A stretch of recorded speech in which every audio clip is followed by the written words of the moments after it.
Thank you, Abraham. I've been following your teachings for 3 years now, and I've learnt a lot, and sometimes now I feel overwhelmed because I know that I'm the creator of my own reality. You know, living in ignorance and being able to blame others, that was the easy bit. Now, knowing that whatever happens in my life, I know I'm personally responsible for. But now think about what you're saying. We agree. Blame is a lot better feeling than guilt. But they're both out of the vortex. In other words, blame is only slightly higher on the emotional scale than guilt, and it's all out of the vortex. And this is the thing, and we're just going to chat briefly, and then we'll turn it back to you because we want to hear what you're projecting here. But we just want to get this in here at the basis that anytime you feel less than good, like when you say, it embarrasses me that I now know that I'm the creator of my own reality and I'm not doing as well as I'd like to. And we just want to point out to you that that negative emotion that you have when you think that thought is because your inner being doesn't think that thought. In other words, you're contradicting the way Source feels about you. Source thinks you're wonderful, and Source thinks you're doing really well. And Source is so pleased that you're fulfilling your reason. Source loves it that you have allowed a problem to come into focus, because in doing so, you're allowing solutions to come into focus. Source adores you and knows your value and your willingness and your worthiness. And when you get crossways of that, you're not going to feel good. But that it's so silly for you to get crossways of the way Source feels about you. You couldn't do anything bad enough or live anything lousy enough or do a bad enough job that Source would say, there is the first lost cause we've ever seen. There just isn't any of that. And the important thing for you to know is life. If life had not caused you to become more, you couldn't feel that negative emotion anyway. So why you choose to lament the distance you haven't traveled instead of the distance that you have traveled? Did you get that? Oh, you couldn't feel bad if you hadn't expanded. So why not celebrate the expansion that you haven't quite caught up with instead of the fact that you haven't quite caught up with it? Yeah. That was really good. Yeah. Because we agree with you. It's interesting. First, people come to us and they say, I create my own reality. I create my own reality. Hey, everybody, I create my own reality. Oh, I create my own reality? I create my own reality? You can't decide if you want to exercise your freedom or if you'd like somebody to tell you what to do. And you might as well get used to it. Nobody's telling you what to do. Oh, you say, well, you haven't checked my physical world out, because there are a lot of people telling me what to do. But even so, every bit of your expansion is your choice from the life that you're living, you see. You're choosing it all. Here is the piece that'll just slip in here. We didn't say you're choosing it on purpose. We said you're choosing it. You're choosing it by your attention to it. And that's really what you're looking for. You're looking for better choices, better vibrational choices. But everybody is sort of going about that the hard way. We've been talking about that just recently, and especially here today, that when you, for whatever reason, are outside the vortex and you try to offer the behavior to get you to where you want to be, you're just not going to get very far that way, because there's too much bucking of too much current happening. It's really the quick way to achieve whatever it is you want to achieve is to just set everything aside except getting in the vortex. Set everything aside except getting into the vortex. Let that be your dominant intention. Nothing is more important than the way I feel. Today, no matter where I'm going, no matter what I'm doing, no matter who I'm doing it with, it is my dominant intent to look for things that feel good to me.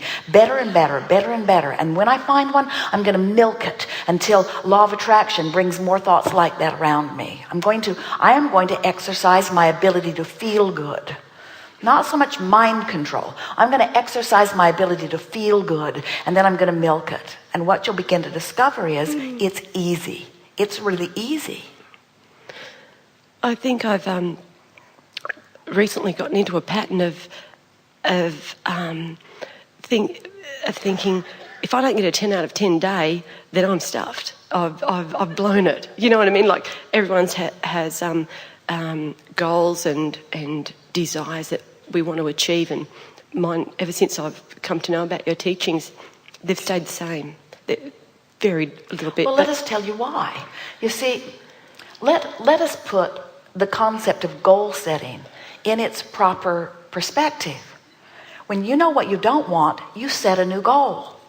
Every time something goes off, you set it. In other words, every single time you're setting these incremental statements of improvement and preferences and desires all day, every day. And they are amassing, but more important, the larger you is becoming them. So in a very factual way, you could say, as fast as I set a goal, the larger part of me achieves it. In the instant that I set a goal, the larger part of me achieves it.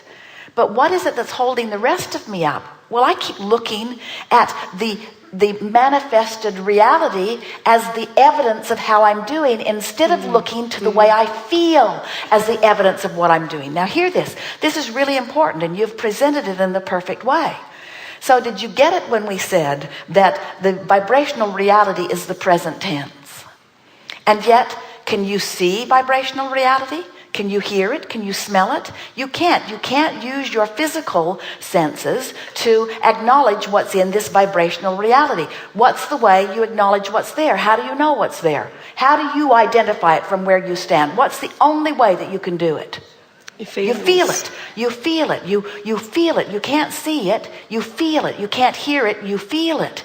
And so if you could stop looking for it where it isn't and feel it where it is, now you're in the vortex, and before you know it, it has to be, once you, the last uncooperative component, becomes cooperative, then it will actualize for you in a way that you can see it and hear it and smell it and taste it and touch it. That's how it works, you see.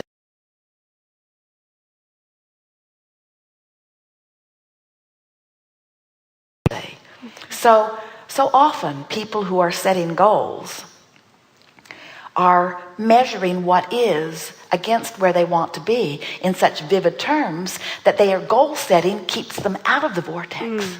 It's such an interesting thing. Every time we hear someone say, I'm setting a goal, we say, don't do it. Feel it, because don't set a goal that causes you to compare where you are to where you want to be, because in your comparison you're going to look at what is, which is going to prevent you from being a vibrational match to this reality. You can't look at both vibrations at the same time. You can't be. It's one or the other. So now, we don't mean to say that no one is effectively utilizing goal setting. We've just explained to you the way most people use it, in a way that shoots them in the foot. Yeah. You could understand that you've been setting all these goals, and that your inner being is in there having become them, and you could play the game of, isn't it nice that I've now achieved it, and in what ways can I feel it, and aren't I going to have fun recognizing it as it unfolds? But you have to discover for yourself whether the idea of the goal takes you out of the vortex, or whether it puts you in the vortex, you see. We think a goal is good in the sense that it causes you to focus, but it comes back to what we said earlier this morning. Every subject is really two subjects. When you pick up the stick that has money, plenty of money on one end of it, it has not enough money on the other end of it. And every time you pick the stick up, it's going to vibrate on whichever end is most practiced by you, you see. So there are so many people that pick up the stick to focus on a goal, and all it does is reverberate where they already are. And so the goal itself is keeping them from being what they have already asked for. Let's take it a little further. When we say that you are the creator of your own reality, someone really steeped in goal setting would say, so what is the reality that you choose to create? Write it down. Tell me what it is. And you could name several things that you want in the spirit of goal setting or in the spirit of making your claim on what you want. But we want to remind you that you don't need to stand here this day and proclaim to the universe what you want, because you've already been proclaiming to the universe what you want, and even better, your broader self, your inner being, who you really are, has already become it. Talk about goal setting. You don't need to set goals. The larger part of you already is it. You just need to get up to speed with what you've already become. That's a whole lot different than goal setting. Yeah. Let's coin a new word for it. In other words, let's see. I messed around in the contrast. I knew what I didn't want. I know what I did want. I put it in vibration. And so the larger part of me is already it. And all I have to do is catch up, let myself be who I am. So not only has the goal been set, but the goal has been achieved. I've just got to allow the achievement of the goal that I have already set and achieved. Oh, wait. I've already set it and achieved it. So what am I worried about? I have no idea. I'm already there. I'm already there. It's already done. It's done. It's done. It's done.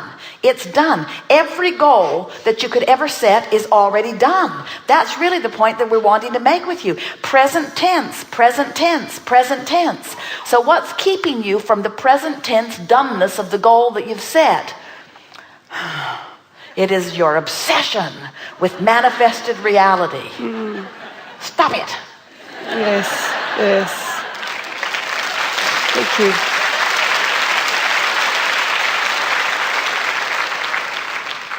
So say, for example,